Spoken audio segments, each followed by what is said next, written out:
I realized something the moment the door closed behind me. I wasn't entering the United States. I was erasing my life. 48 hours earlier. Up until that moment, crossing the border was just an idea, a plan, a price. $10,000, a new name, and the promise that if everything went right, I would wake up in a country where no one knew who I used to be. But nobody tells you this part. Nobody tells you that borders don't disappear quietly. They tear pieces out of you as you cross them. And sometimes they force you to decide who deserves to survive. $10,000 sounds like a lot of money. And it is, especially when you grew up washing dishes and counting tips at the end of the night. But $10,000 doesn't buy safety. It doesn't buy guarantees. And it definitely doesn't buy mercy. All it buys is access. Access to people who live in the shadows. Access to routes that don't exist on maps. Access to dangers you don't fully understand until you're already inside them. Winston didn't introduce me to the man personally. He didn't even tell me his name. He just said, "Listen to him. Do exactly what he says. Don't argue. Don't ask questions." That should have been my first warning. We met in a small apartment above a closed shop near the coast. No signs, no open windows. The air smelled old, like sweat and something metallic I couldn't place. The man leaned against the wall, arms crossed, looking at me like I was a poorly labeled package. If you talk too much, it's over. If you panic, it's over. If you make noise, it's over. He looked at me once, slowly. If something goes wrong, you don't exist.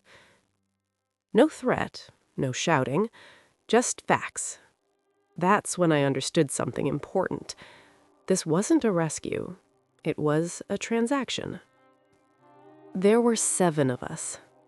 7 people who paid different prices for the same lie. A woman named Rosa carrying a little boy who couldn't have been older than 5. She held him the entire time, even when her arms shook from exhaustion. He didn't cry, almost like he already knew that crying was dangerous. A man who said his name was Carlos, then said it was Diego, then laughed and said names didn't matter anymore. And another man who barely spoke at all. We never learned his name. We only knew he had tried before, because he warned the smuggler not to take the desert route. They leave people there, he said once. That was it. Nobody asked who. We weren't friends. We weren't a group. We were risks, forced to move together. Before we left, Winston made me repeat everything. My name, my age, my story. My name is Masha Rivers. Again. My name is Masha Rivers. I practiced until the words stopped sounding like a lie and started sounding empty. I memorized where I was born, who my uncle was, why I was traveling, what I planned to do if I stayed. Winston looked at me through the phone screen and said something I'll never forget. If you hesitate, they'll know. And if they know, it's over. When the call ended, I stared at my reflection in the dark screen. Masha Kingston was gone.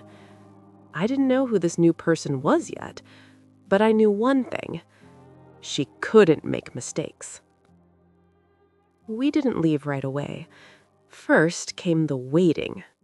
Waiting in a room without clocks. Waiting without knowing if it was day or night. Waiting while someone else decided when we would move. When they finally moved us, it happened fast. One vehicle, then another, then silence. We were told not to speak, not to move, not to ask how long it would take. The truck was tighter than I imagined. Every breath felt borrowed. At one point, someone started coughing. The sound didn't echo. It was swallowed by fabric, bodies, and fear.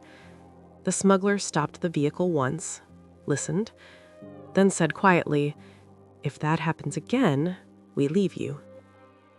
No anger, no emotion, just another rule.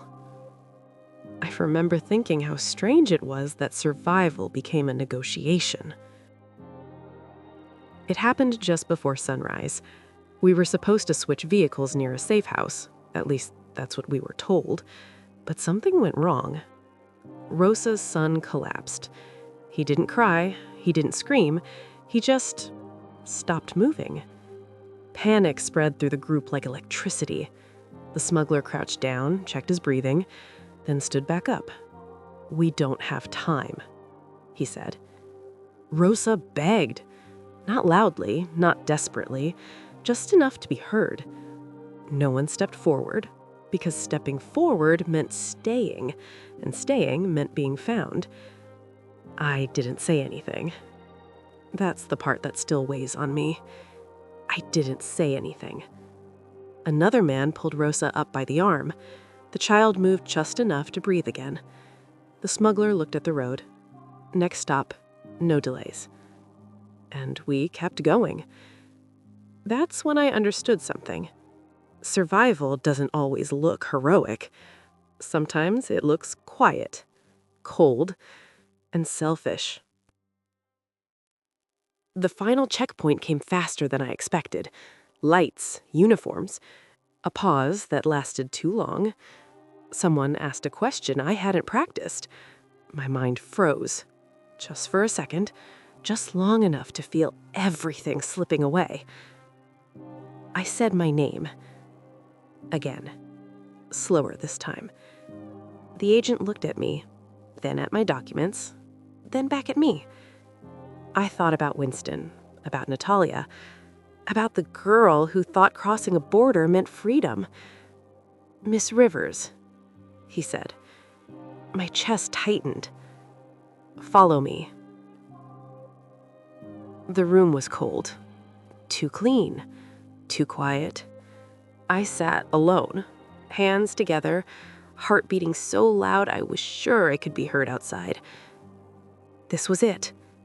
Everything I had been running from had finally caught up to me. Or so I thought. The door opened.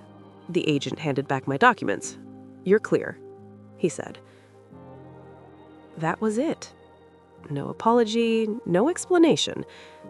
I walked out and didn't stop until the air felt different, until the fear finally loosened its grip. I crossed the border, but not all of me made it through. Somewhere between that room and the open sky, I left pieces behind. My name, my past, my certainty. I wasn't Masha Kingston anymore. But I wasn't fully Masha Rivers either. I was something in between. And I was about to learn that surviving the crossing was the easy part. Living after it was where the real cost began. Watch the next episode.